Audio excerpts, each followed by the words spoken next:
Hey there, it's Orthodox Review. What's going on, y'all? I'm your boy, the guy with 1.5 thumbs. This is Orthodox Review, the most uneducated educational program on the internet today. It's been checked by a league of scientists somewhere in a clandestine stronghold deep within the heart of Long Island, where taxes are really, really high. Anyway, so this is episode 75 for those of you keeping count. And today we have the lovely, lovely, lovely Made for Union from Newrome Press. And man, let me tell you something. This book, you know what? Contents,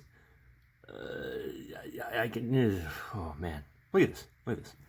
First of all, okay.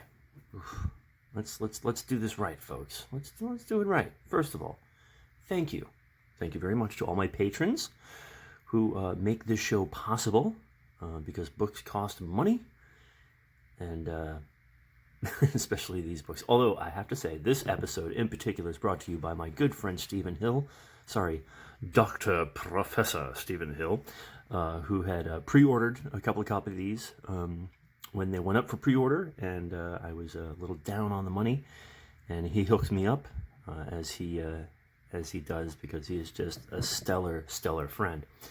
So this was just recently released a few weeks ago, and okay, let's go over the construction of this book, because one thing that always stands out from Newrome Press's publications is that they spare no expense when it comes to the beauty of their books. So as you can see, like so many of their new hardcover books, the cover is embossed.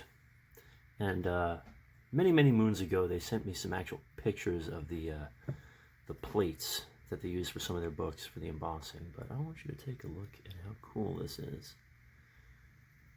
And the back, absolutely beautiful. This is, that kind of faux leather over board. Now here's, oh man, check this out. Bam! You want to talk about absolute beauty.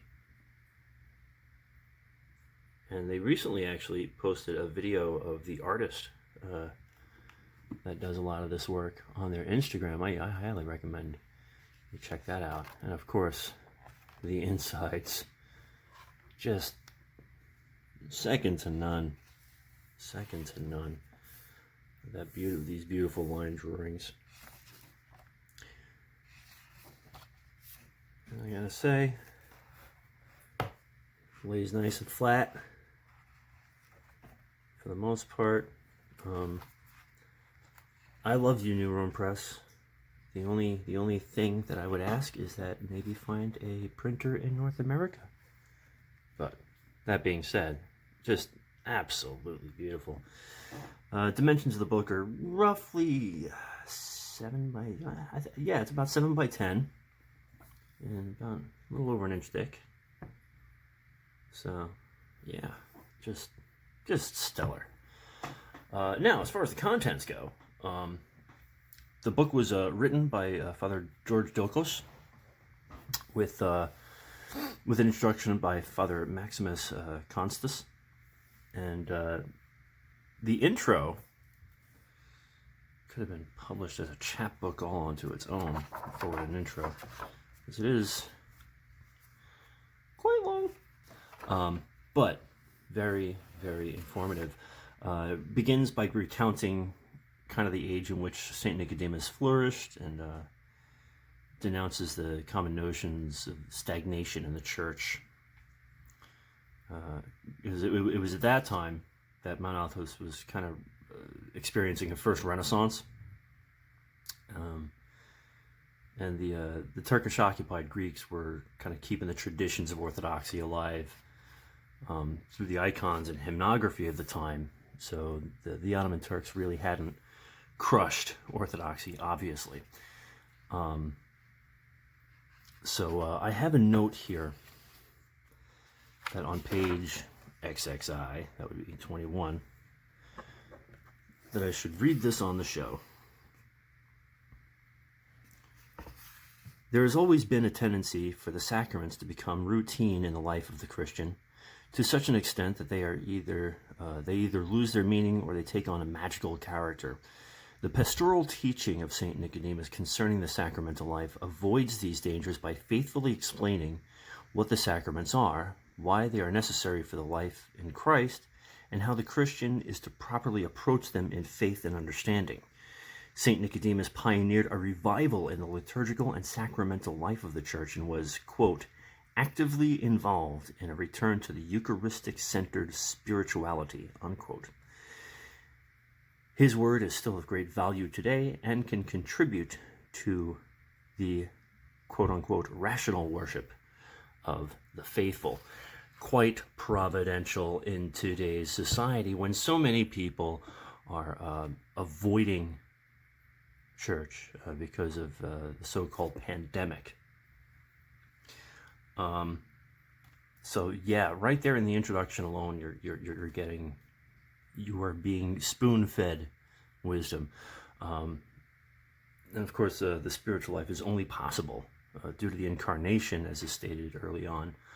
The book itself is...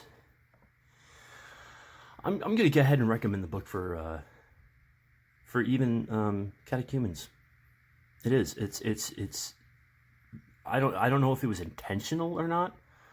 You know what?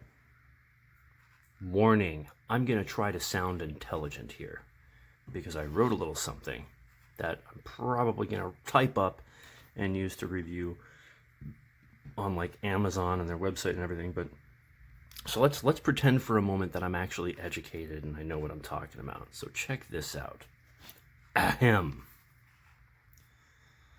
Though perhaps not clear to the well-read at first glance, St. Nicodemus was, at his core, an ardent proponent of liturgical life.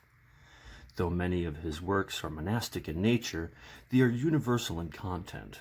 Father George, in this massive yet seemingly brief undertaking, has done well to highlight the saint's love for the Church and his passionate desire for all Christians to attend to their spiritual obligations.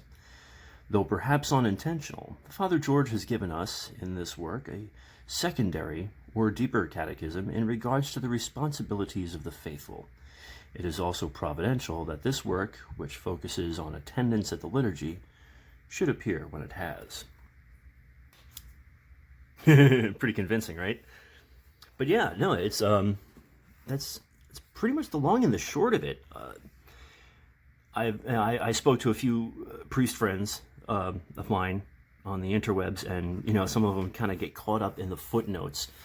And when I first started reading the book, I was like constantly referring to the footnotes, which is in the run-on style that Newrome Press has pioneered, and just makes readability so much easier. Actually, on first read, I've not been reading the footnotes because it's so very easy to get lost in them.